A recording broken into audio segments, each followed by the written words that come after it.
Hello, all. Here to provide video presentation for our second homework assignment, which we'll have for critique. Let me do the old share screen and get over here to this stuff, and we will get started.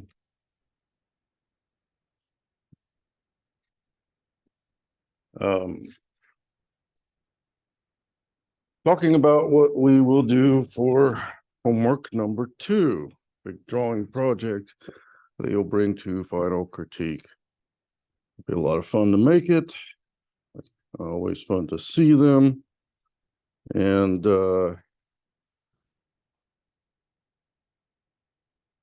it's going to be a longer, last time the one for midterm was about a 2-week interval from introduction of the project to completion, and this one's got more time. And the first thing that I want to talk about is to tell you to don't treat it like one of these things where, oh, I've got a lot of time for that, so don't worry about that now. As a matter of fact, I'm going to try to impart a process to you so that while we do the other things that are going on in November in class, working towards this will be happening too. Meaning I'm going to show you a making process to do preliminary work and so some in-class time will be used to expand on the presentation today, and it'll be very easy for you to make a conference with your professor about what you're doing, what you intend to do, what you are doing, and so forth. So I'm basically going to show you a method that you'll use to make it, and that'll be explained here. But let's go through. There's a bunch of rapid review in here, some familiar things, like you saw this before in the last presentation. And, just about taking the time and reflecting upon what's happened.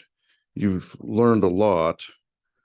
You've got, these ink wash things out there still that, you can be doing that are about basically moving through a really good trajectory for observational drawing that goes through line and edge and shape and then into value, and there you have it. I mean, what shape do I see and what is its value?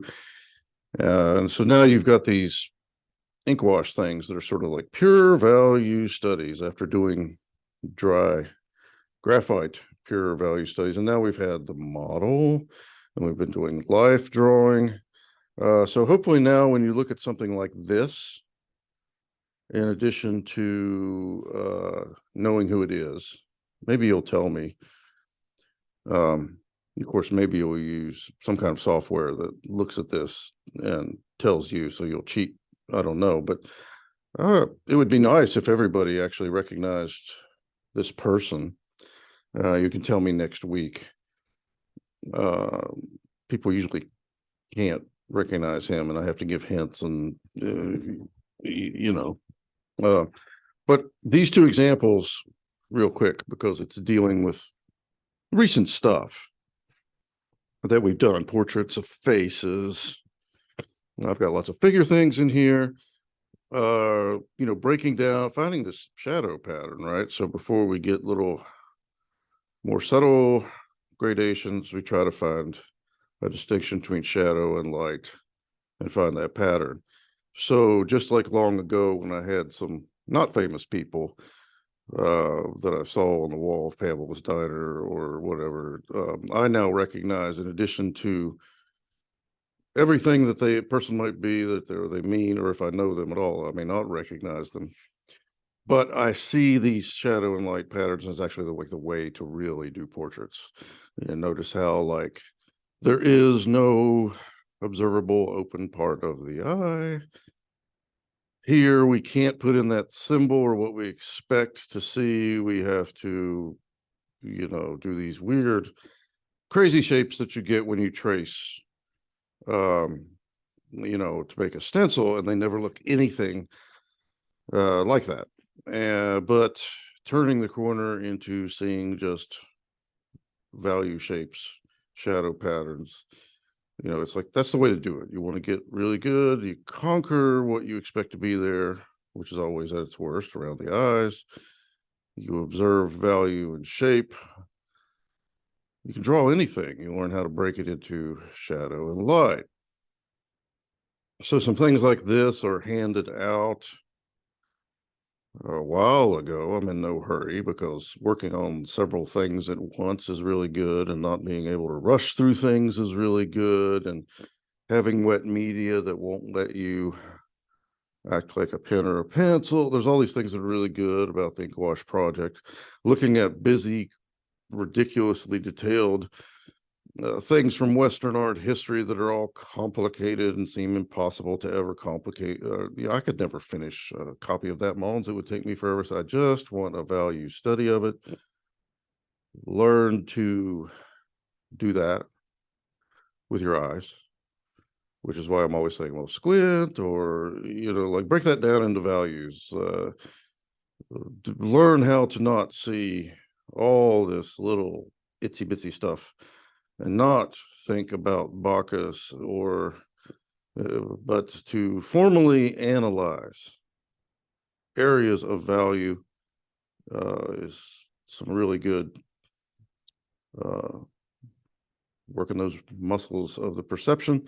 I've given this assignment a lot, and one semester when we were just working over Zoom because of the early pre-vaccine COVID thing, the Zoom days, I got some people working that way and received some value studies like this for the famous Velasquez Las Meninas painting.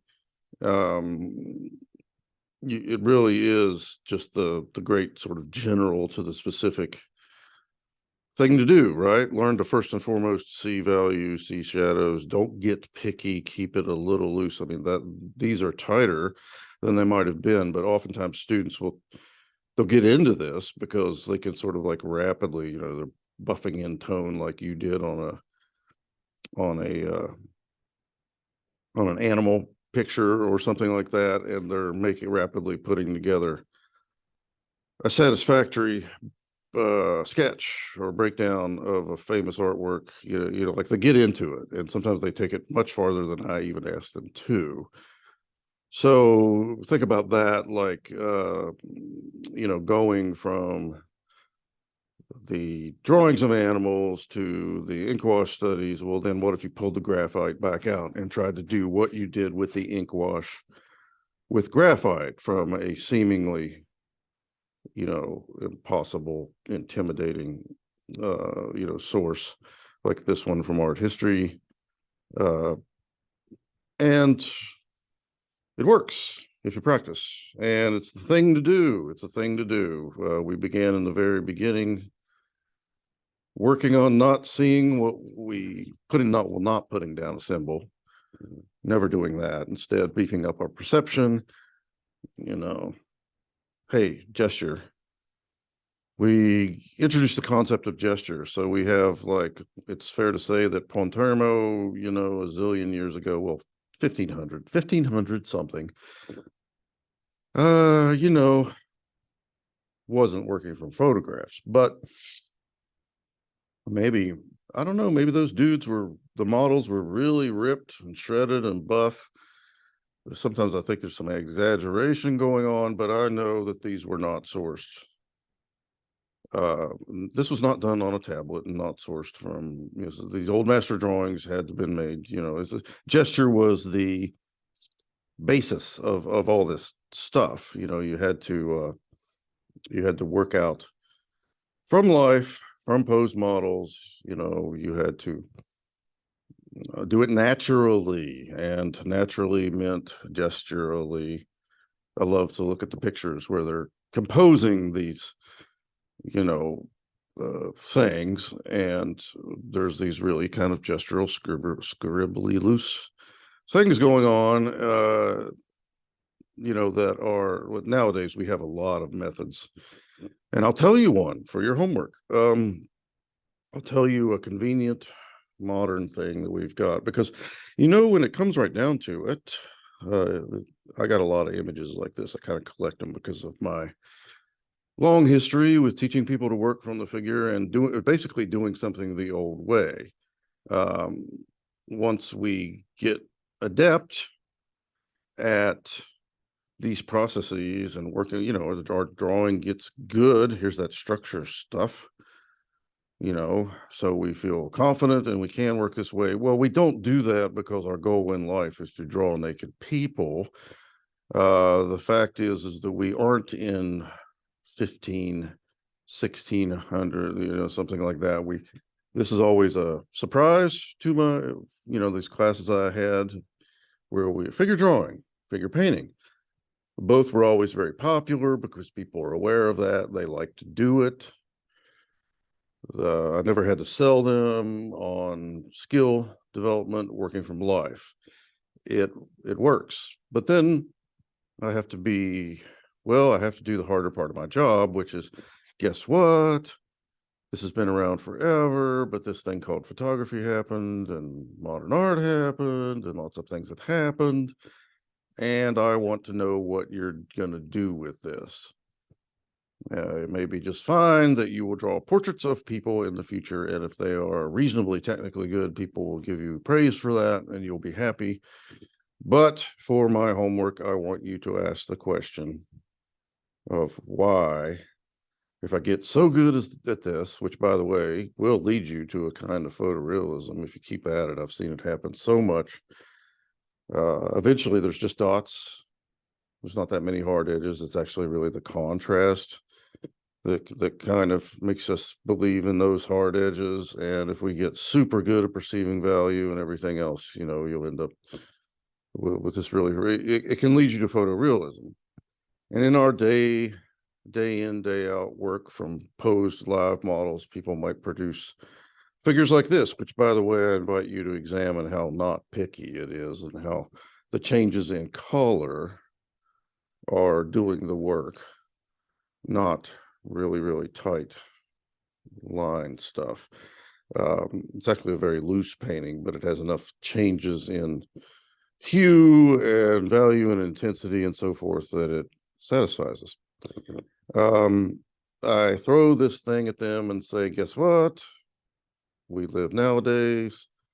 So we do things like this, right? We send the meme around. It's pretty funny. Look at the lady on the right, for example, and look, this looks like a painting from I would say later than the Renaissance, probably the Baroque. But yeah, don't they look posed? Don't they look like exaggerating their poses to try to like sell the narrative? It's really fun to think about. But it often gives people fits because they want to just pursue making a very good description of the human form. And then once I say, like, well, why would people be nude, or why would people not be nude, and that kind of stuff. Do you recognize this, for example? It's a fashion ad, right? But you may have this Velasquez painting as one of your sources to do an ink wash study from. It's a very famous painting of these guys, and they're getting drunk. And take your thumb and cover up that dude in the hat, except for the shadow, and see how like simple and flat the shadow is on the right side of his face. That's very telling. This is the kind of stuff I teach people technically, these kinds of things. But you're not going to, I mean, you might do a piece that is all of your friends having a bacchanalian experience, but something tells me the attire would look different. And if one of the figures was actually, removing clothing, well, you know what I'm saying. Here we have this. Look, the guy's got, there's a keg of beer, you know, and that's all I have to do is turn your attention to these kind of images and you get it, right? Like, we've had a long time that we've had photography, but we've also, I promise you that this is a still from something that was being presented in motion. It was being broadcast, it was being streamed, it was moving. And this one freeze frame, ha ha ha, that looks like, and this was staged specifically to reference this work of art. And I see that all the time. We love to do things like this, right? And it's funny. You know why it's funny is it's because we don't go around pointing upward at the sky to try to communicate things or making these kind of outsized gestures or whatever. And just think a minute, if you think about like what happens on stage when you've seen traditional theater productions, if anybody was projecting their voice that loud or being that demonstrative, on a TV show or a film that was supposed to be realistic, we might find that, we might notice that. So yeah, let's remember the historical context.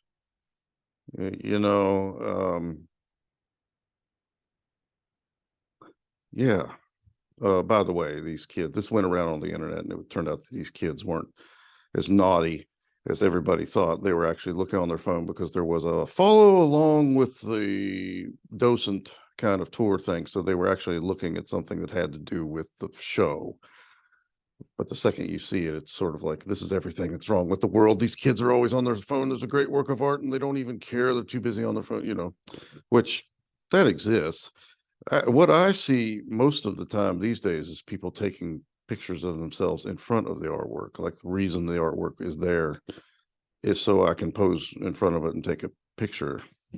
But yeah, the Night Watch back there was not, made with photo reference. We could figure it was all developed by hand.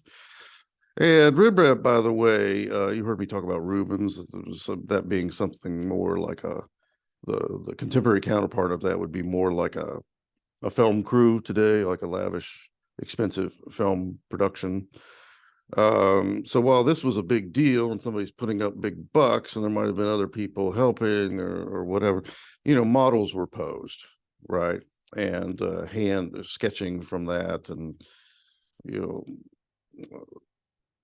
so we've got post-mechanical reproduction. Everybody gets a camera into their house. The main thing that we like to do for a long time as people is we like to memorialize, commemorate, try to keep, like we take family photos, right? So a print photography for a long time, although if you go looking, you're not going to find any shortage of types of things that people were doing with photography that foreshadows or functioned as we call it something different now that we've got smartphones. But one thing was for sure, for all the hidden porn pics that were made in the photography's history, for all the document the sporting events photographs, for all the things that happened, we know about family photos. And we like to talk about things about early photography process where the exposure took so long that you had to sit there and hold still so long. Everybody looked pissed, in the early daguerreotypes and tintypes and photogravures and all these processes that went away. I, for example, was photographed, it looks like about a dozen times, maybe 24 max in the first couple of years of my life. And those prints, those photos are in black and white. And a few years later, everything becomes color in the album because that becomes cheap, and the typical of people, just look at the date, Emergent technologies. There you go. Cheap, inexpensive cameras, that are around for a few years, the little flip flashes, I remember. Or like, then of course I remember my grandfather having an older model of camera that I thought seemed so archaic. It was probably 20 years older than the one that your mom's got. And then we changed these up every so many years. But what's the reason to take a photograph? Well, we're somewhere where something important is happening, or we've got a family. Everybody is here, so let's take a picture. Let's commemorate or mark, but it's just such a small amount of pictures compared to what would be coming with the digital thing. And so it's really amazing. You would think that all this kind of like availability and familiarity with images would make us a more sort of like image that our relationship with that, but it doesn't actually. Like taking in more images all the time doesn't make people more image savvy, just like without instruction for drawing, there's certain things that will happen or won't happen and so forth. So I say to a group of people that have been drawing from models to get better at drawing and to develop their chops, just like they might have done prior to all the other ways. A little question like you might be asked if you get more advanced, which is like, hey, we're going to come into critique, and why didn't you make a video? You've got something on your mind and you are concerned about homelessness. Why don't you take your camera out there and it's completely valid. We have the ability to do that. And if you commit to being an artist that's working in 2D media, you should expect to talk a little bit or be asked about why you are doing that. Of course, you like it, you find it interesting, all of these things, but they want to know, have you thought about what it means to keep doing it that way when we have the ability to record, commemorate, whatever it is we want to say. I mean, we can do whatever we want. It's cheap and expensive. Fits in you not only have a moving image, you've got like one that you can, suffice to say, you're picking a hard, old-fashioned way to make one picture. And that is why most of the time when I give this project to the students, they are at risk of making cliches. So, of course, I don't have examples of the what nots to do. I have examples of some of the, you know what I mean, like people that did a good job, right? But you're really at risk, and I'll explain exactly why that happens once I'm before you again and at the dry erase board, because it's actually logical. There's a reason that it happens. And of course, part of that is what you've heard from me a billion times. What have you done before? How much of experience do you have at it? And what are you used to? It's that kind of thing. I want to see a figurative work that has an idea. And so people try to come up with ideas. And one of those ideas is to look at the world and make a statement. And I actually don't recommend that you do that. We get into all kinds of stuff that's about, well, what makes the difference? Is this just a portrait? This pretty good big sized painting that a student made. Is it merely a study? That's mostly how I define the project. It's like all day when we're working from the model, we are making figure studies. So I'll go back and I go, that is a portrait. You may have drawn the most important person in the world to you, but we as an audience see a portrait. This is a figure drawing. It is not a person who's been caught in action who happens to be naked. If it was 1400, 1500, 1600 something, you might be saying, this is going to be my Apollo, or this is going to be my, but we are not in a European, dominated by the Catholic Church, Christian, you know what I'm saying? We have to kind of, yeah. Oh, yeah, you're right. So if you do this now, by the way, somebody's going to read it with the lens of a person who's seen a lot of TV and movies. And the students all the time, they love this painting, because when you find out that, like, there was a woman who did the Caravaggio thing, Artemisia, there's all these kinds of, but mostly I think, oh cool, a decapitation. I'd like to, like, we tend to do an anachronistic kind of thing. Let's see, let's see, I may have taken a lot of these out, but that's a figure study.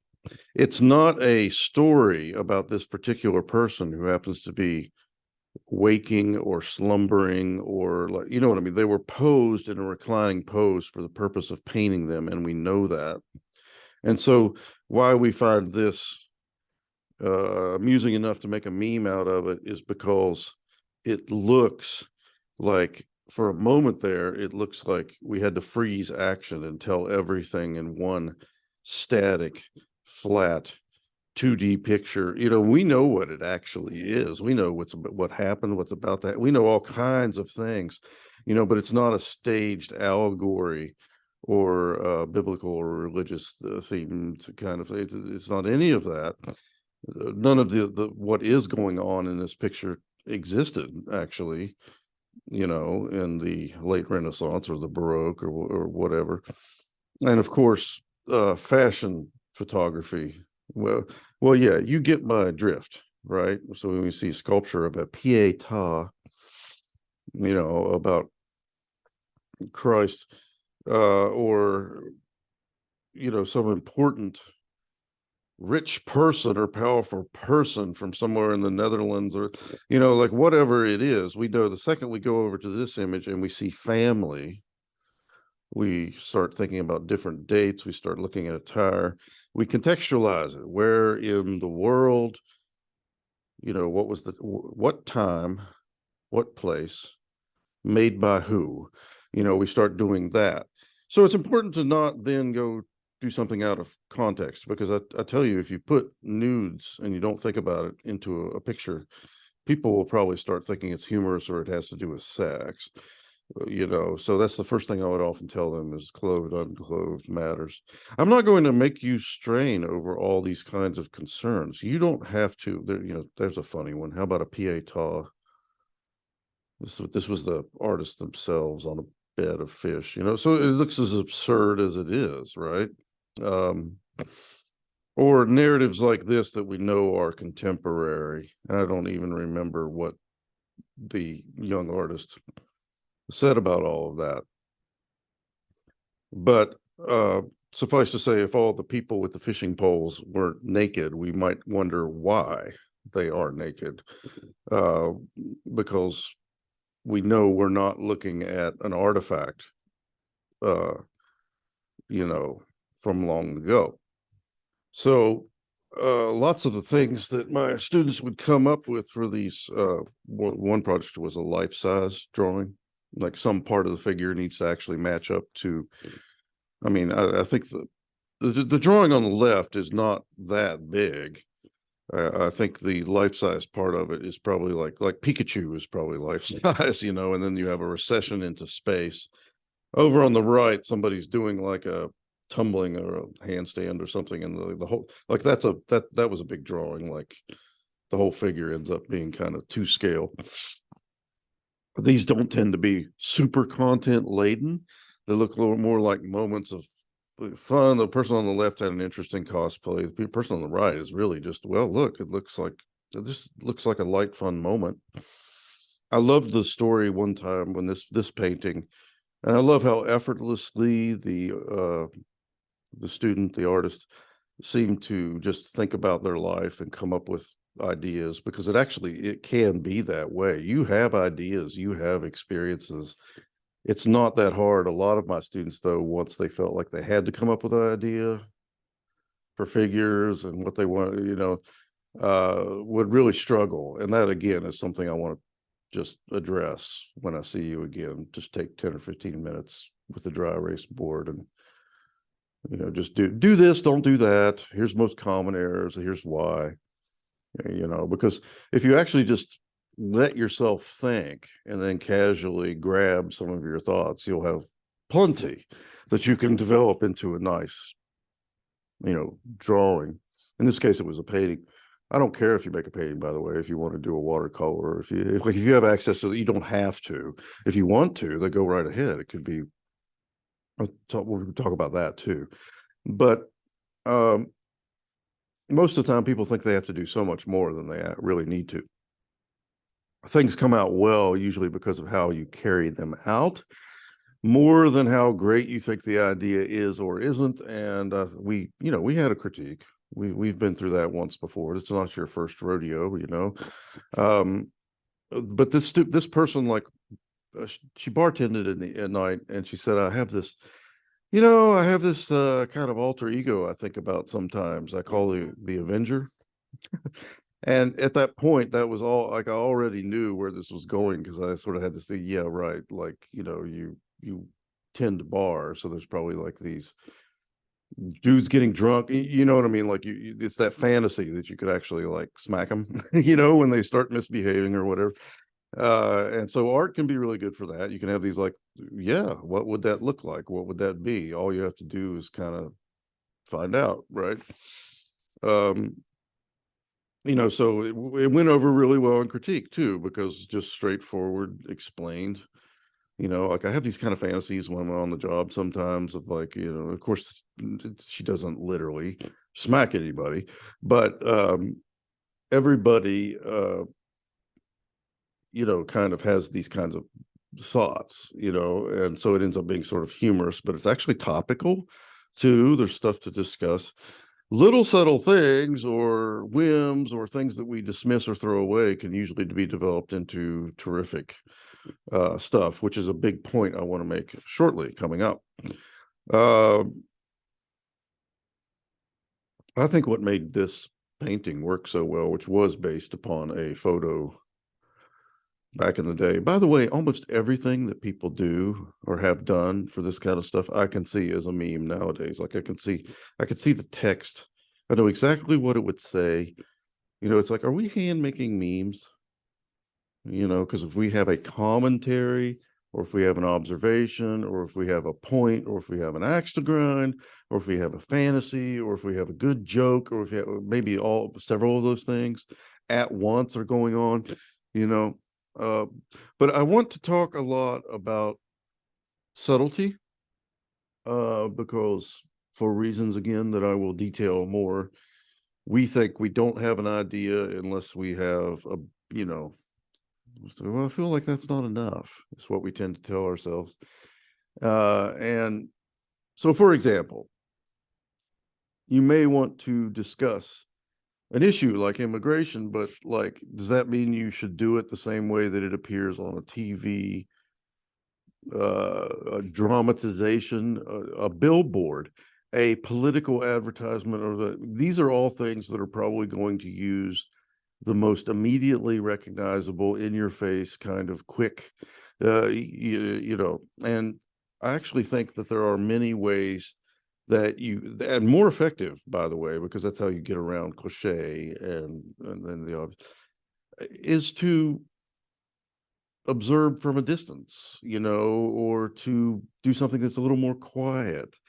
You might generate a lot of empathy, or who's to say, don't throw out the ideas that look like that's not going to get it across. No, I must need to shout. I must need a megaphone. I must need a bullhorn.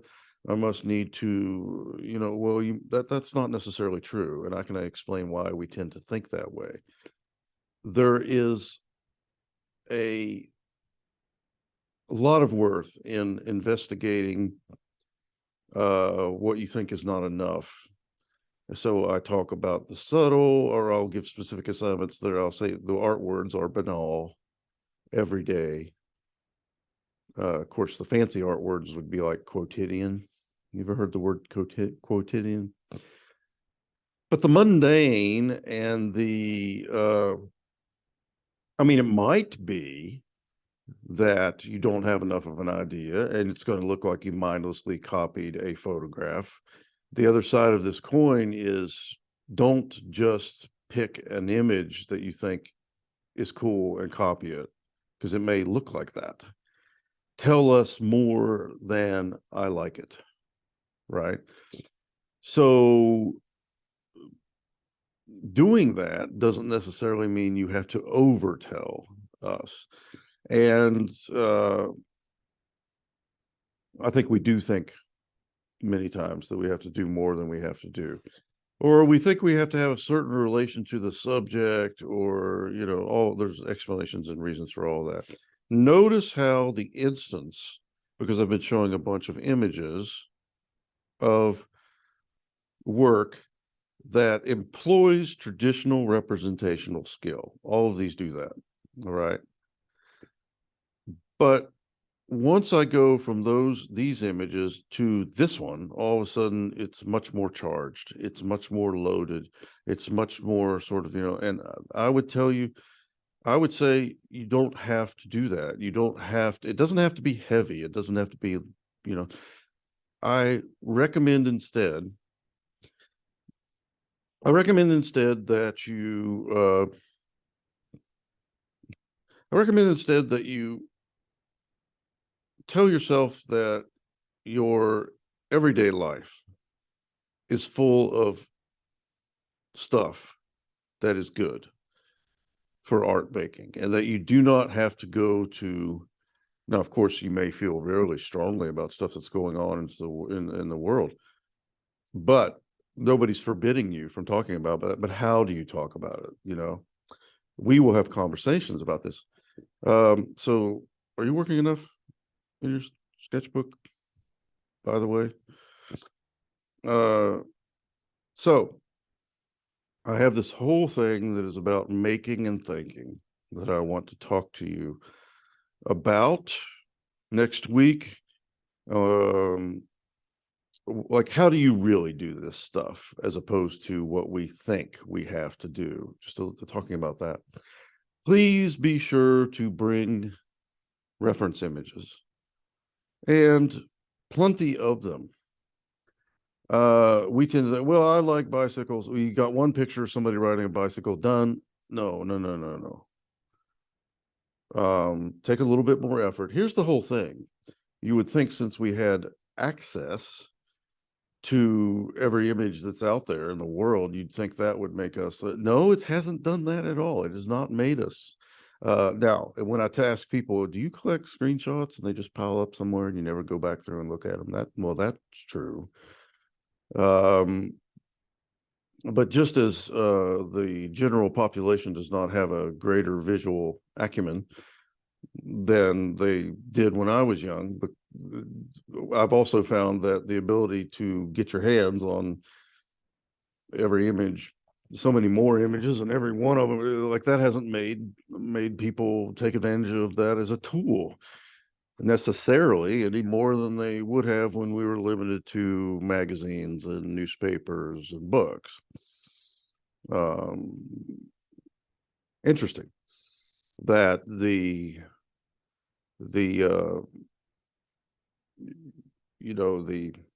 no restrictions put upon us is not, on the one hand, in that regard. I think there's other ways in which the emergent technologies have put many restrictions on us, and you could all tell me about that probably. But the fact that your professor was photographed about a dozen times when he was a baby, and now the professor's baby was photographed about 100 times a day, every day, that hasn't made people any more apt.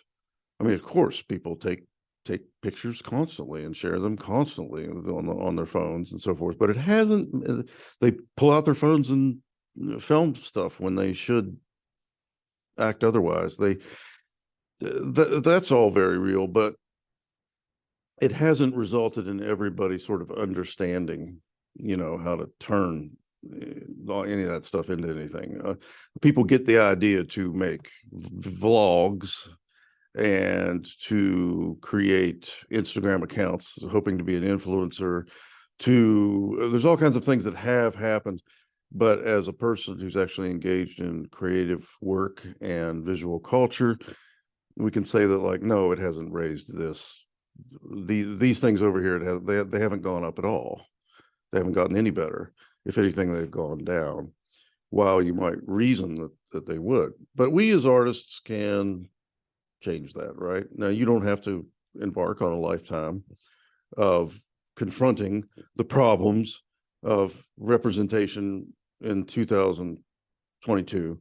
That's an artist's, that's a committed visual artist's problem. But I can show you what really works versus what doesn't work. Like when you have to have an idea and you go to make a thing, what's a mistake and what's a good idea? And I recommend thinking and making, like, if you skip half of it, you're going to have a problem. If you don't get it synchronized at all, you're not working optimally. So what most of us do is we just don't make. There's also a lot of people who make and they do it without considering what they're doing. And I'm going to get you some practice in this. Is a response, like a student made this last year, a freshman art major. And I love how it kind of like supports what I was saying about memes, and how we're all steeped in popular culture. It's like an excellent copy. They said in critique, like, I feel so comfortable when I'm just copying something from antiquity. But then when I have to do this and this and this and this, and I get all stressed out and this sort of, so they actually like turned that into an art. And I thought about how comfortable people are using what's available at hand to like throwing stuff together and making memes, and text combining with images and all of that. And sometimes I feel like asking my class, are we just engaging in making analog memes? Because, by the way, we made analog selfies at the beginning of our class. Remember that? So yeah, like, if you make work with content, that's what I want you to do, is make something with content, have ideas. I gave you your first taste of it, and we had really rigid parameters compared to this. This one's much more wide open. It's hardly like, everybody, I want to see your workspace. That's much more definitive. This is wide open compared to that. But here's what I want you to do is I want you to use collage. Okay, so write that down, collage, COLLAGE, because it's awesome, because I like it. Well, I can say more than that. I can tell you that when once upon a time you had to make sketches, it was the only way to develop things and work stuff out. And now you can like use about 100-year-old now process. It kind of comes out of it's associated with the 20s and Dada, usually, where people cut up stuff that's been printed, not just photographs, but things that have been in media, like magazines and posters or like whatever's out there. They cut it up and recombine it and glue it together. That's collage, right? It was actually quite transgressive in the beginning. It was used in ways that align a lot with punk rock, if you ask me. I certainly know that it's a similar sensibility to early Xerox copier machine era punk stuff. But yeah, you can take existing images and you can, yeah. And so I've got the project. That's the project, is I want you to make collage.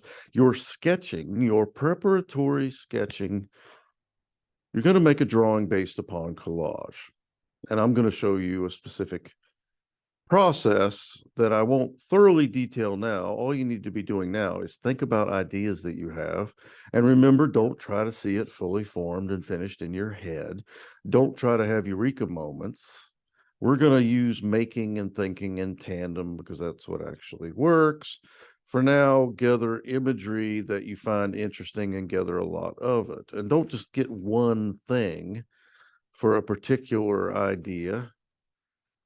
because you're not limited and it's not hard. I could only find one page in an encyclopedia to tear out that had an image of a snake. Oh, come on.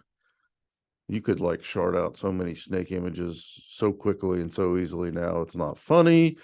Go right ahead and do that if you really like snakes. Do you see what I'm saying?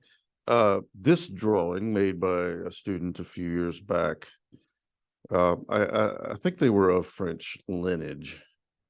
I didn't get all the info on this, but I actually didn't have to have all of it to believe that it succeeded as a use of collage as a way to put stuff together and work things out and then like enact your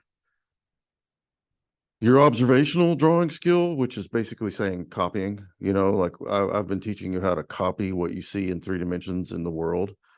Sometimes we've worked from 2 dimensions, printed out images. We've done that too. Okay, here's the break. Everybody go take 10 minutes and get, use a restroom and get a treat. Bring me a Diet Coke, blah, blah, blah. Okay, well, 10 minutes have passed now, and I'm talking about collage. Collage, yeah. Throwing stuff that you find together. Now, if you want to be highly artsy, you could pop by an art supply store like the one in the basement of the student center and get some of this fancy schmancy. You could get matte medium or gloss medium, or it's just the stuff is transparent and it's an excellent adhesive. It doesn't have to be this particular brand. A cheap brush. If you really, I've often put things like that in supply kits if I knew that. You don't have to do that though, because you might just get a glue stick off of me. Like a glue stick that you would find in Target or even a CVS. It's really cheap. Like that's fine. You can use transparent Scotch tape if you want. I don't care. You also can use Photoshop, or you can use digital things. You can collage digitally, because this is for the sketching. This is to make the thing that you're going to work from. I love that. I love that collage allows you're instantly more contemporary if you work in collage, because it's going to do things to the space. You don't have to force stuff in your collage to make one literal Renaissance perspective. Matter of fact, I'd encourage you to maybe not do that. This is a Richard Hamilton. So this is from like the pop art days, like the 60s. And this is an artist named Renee Cox who updated like this iconic Richard Hamilton collage. Like this is an update of it by a more recent artist. There are lots of people who collage and it's just formal. They don't work with imagery. You will want to, because I don't think you're going to be able to. I wish I could get more into abstraction. I wish I could get more into abstraction with art majors. I usually get to kind of like scratch the surface of that, but you don't have to do that. But there are all these artists that I like to show when I'm talking about collage, like this guy, Arturo Herrera, that I really like. This wall drawing that you're seeing, if you look close, you may find that you may look at it close and see if you don't see the 7 doors from Disney that have been broken down. See it? There's this amazing artist of now, like maybe the most significant figure in collage, if you ask me, or if you ask the internet. You might find Wangechi Mutu. Collage artists, living important collage artists. Yeah, Wangechi Mutu goes down on my list and probably near the top. I love studio shots. You see those? You see all those things up on the wall? Make note of that. See, there's a big thing on the table, a large, but see all those modest sized things, and you don't have to even work that big for your sketches. Okay, they could be half that size or less. You'll have questions next week when I see you, but for now, gather imagery and think about ideas. Okay. Because what artists do, it may look like they just like pull amazing ideas out of their head, but what they really do is they work often and they work frequently and they kick ideas around. and they make little things out of Sculpey or whatever. Like, they work their way up to ambitious things through ongoing processes. And that's what I'm going to talk about more. Justin Mortimer is a painter who works with figures, but like this is a collage, like that's a collage. I love that it actually uses, more recent technologies, but then there's also the grid, which is like the old, like go back a few hundred years and people might have been using the grid. It was like the best way they had to transfer an image to a larger substrate, but whatever, use both, use everything that's at your disposal, right? Sometimes the best way to do is take scissors and a glue stick, and sometimes the thing to do is to use your laptop, and sometimes, but what actually happens is most people just do what they're used to doing or that they have done before, right? That's how we tend to be. So this is a collage, and like that's a painting, right? So Justin Mortimer is like an artist that works from collage, so there's these collages that are out there, and then there's the paintings, So what you got to do, real simple, some time spent thinking, conceiving, kicking ideas around, time spent collecting raw material. In this case, it's going to be reference images, take the time and invest in those parts of the process. And then spend time creating small, modest collages that don't, because they're collage, it's not going to take you a lot of time. It's not going to stress you out. You're not going to have to make a miniature masterpiece just to see what it would look like. Collage is really good for that. It's really good for like showing you what something would look like.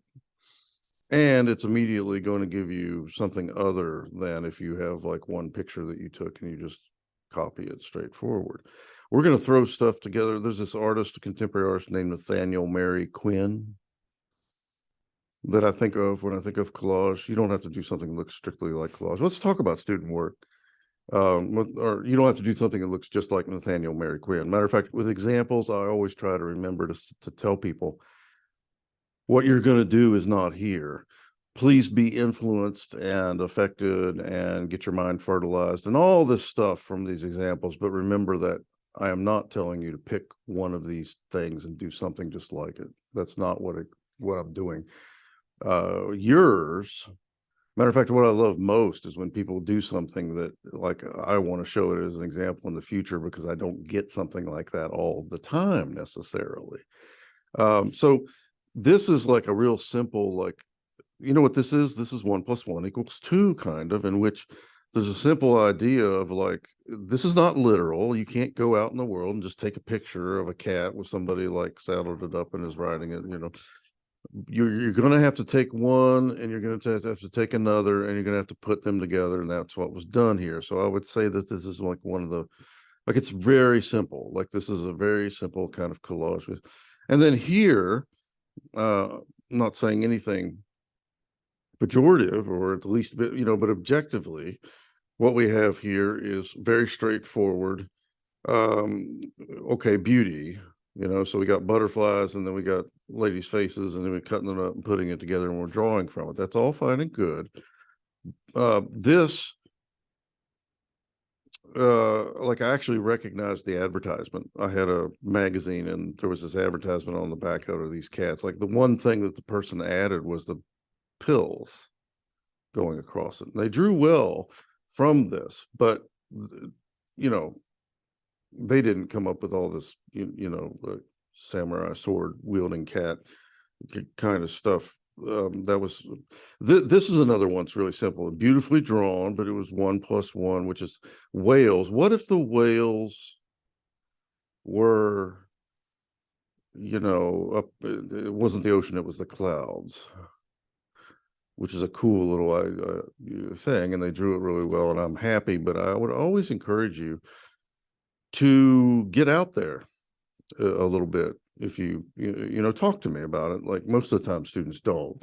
Most of the time what students do is they wait too long and they have to come up with something and they do it in the 11th hour. And now, don't get me wrong, I love surprises. sometimes I'm almost like I have actually told people I have confidence in you and I like what I'm hearing, and I don't want to see what you're the work in progress, because I want that like awesome surprise on critique day. But you don't have to do that. You know what I mean? And oftentimes this project actually has a surprise spoiling aspect to it, because you're working out everything through small collages before you go to make the big thing. That has a tendency to, like, I often know exactly what people have been up to, and then I see, one of them has been made bigger. That's kind of a downside to the project, I think, but I'm willing to suffer that for what it teaches students and for what it does for students, and for the fact that a lot of things that could go wrong won't, you know. I think we saw that one already.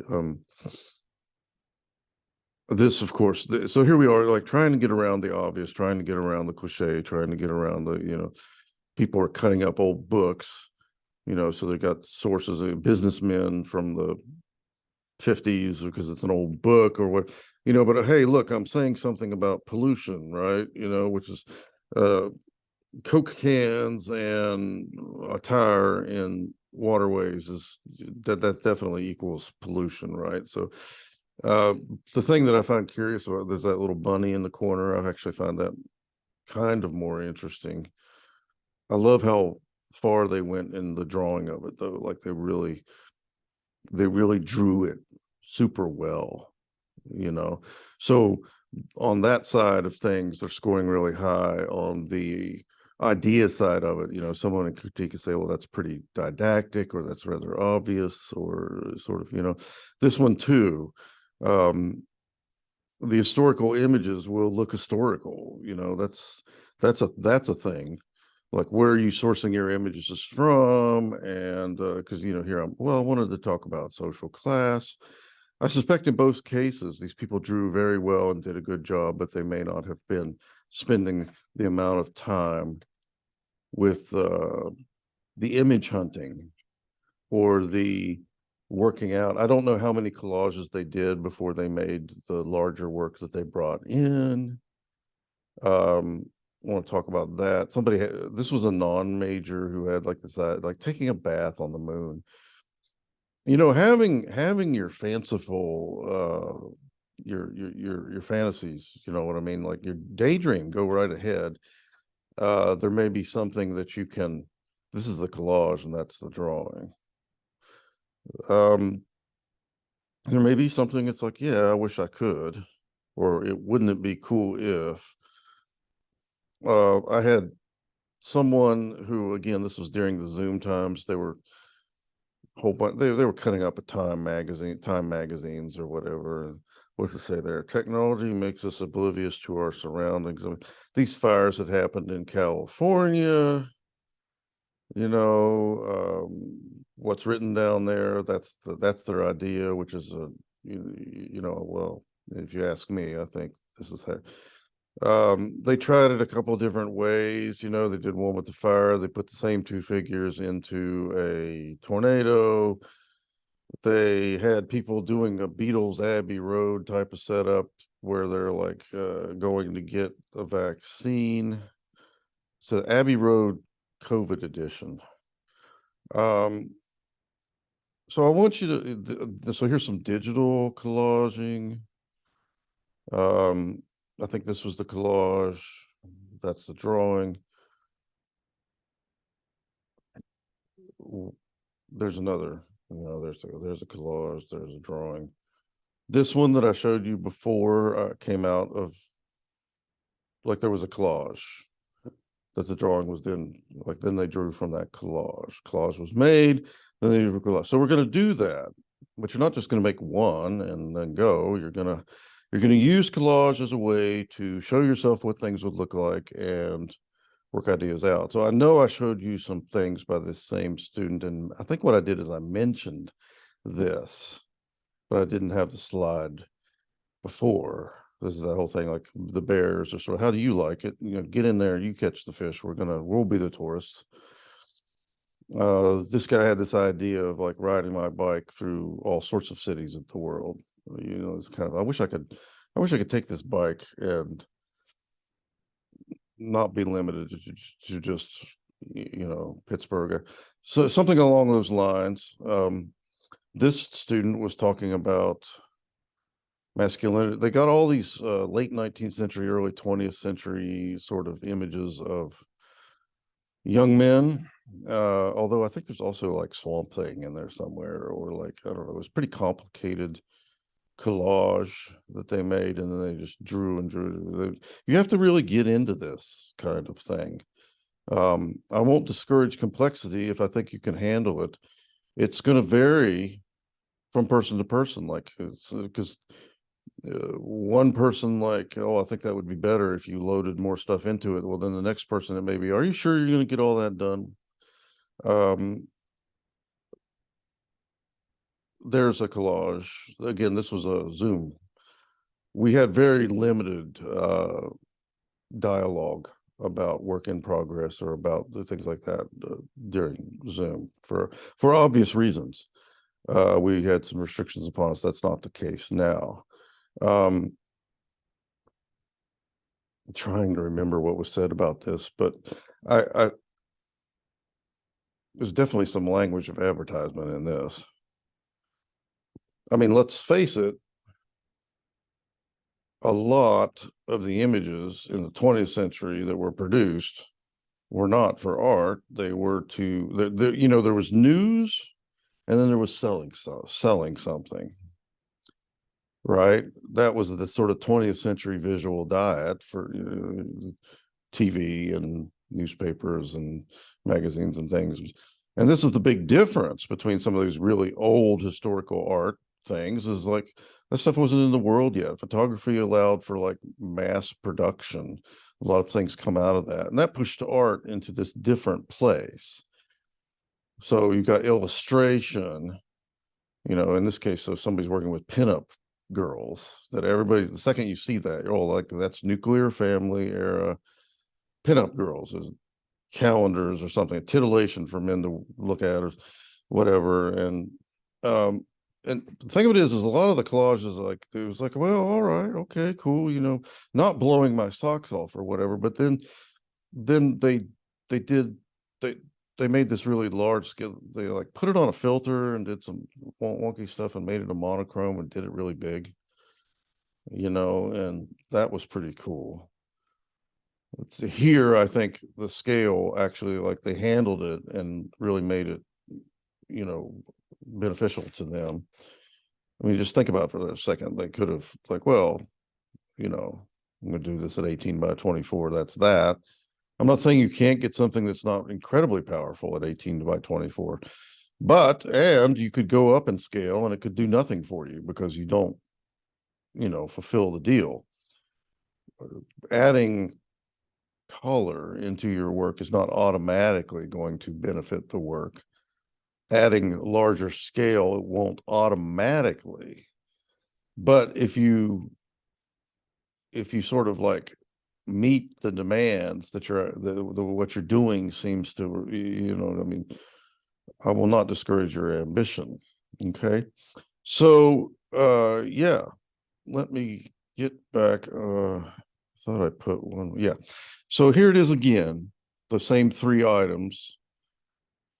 You should be thinking, conceiving, and kicking ideas around. You should be gathering a lot of images for November. Come to class with images, not just on your phone.